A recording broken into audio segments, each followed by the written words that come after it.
Our top story tonight at 6, the Georgia Secretary of State's office believes it will be asked to recount votes. 41 NBC's Peyton Lewis went to a local elections office today to show what that process would look like. At the end of the day, no matter which side of the aisle you're on, no matter which candidate you supported, you can have trust and believe in the outcome of these things. President Donald Trump is asking for a recount of votes in states like Wisconsin and Pennsylvania. His campaign tweeted Monday, quote, "Legal votes decide who is president, not the news media. The election is far from over." Georgia voting system implementation manager Gabriel Sterling believes the president will do everything he can to make sure his voters get answers. In their gut, there's something terrible happened, and their guy lost, and it's not fair.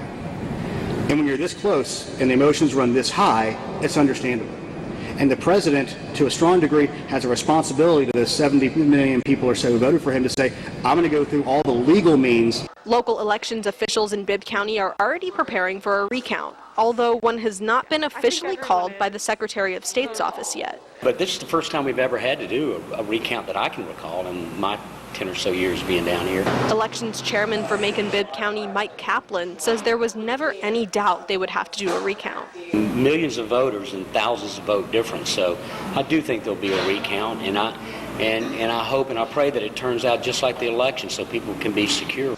Local elections officials are auditing ballots to the Secretary of State's office. This process makes sure each precinct totals the same number of votes they've received and makes sure each vote was processed correctly.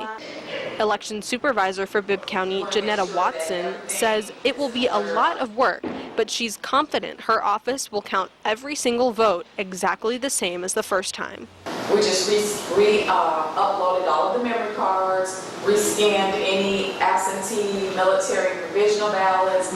We were all successful that the totals did match. Bibb Board of Elections says if President Trump does ask for a recount, it would likely take them a few hours to reprocess the in-person ballots and up to a week to rescan the absentee ballots.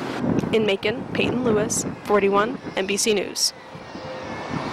This afternoon, Senators Kelly Loeffler and David Perdue called for Secretary of State Brad Raffensperger's resignation. He released a statement saying, in part, quote, "The voters of Georgia hired me, and the voters will be the one to fire me. As Secretary of State, I'll continue to fight every day to ensure fair elections in Georgia, that every legal vote counts, and that illegal votes don't count. I've taken that oath, and I will execute that duty and follow Georgia law."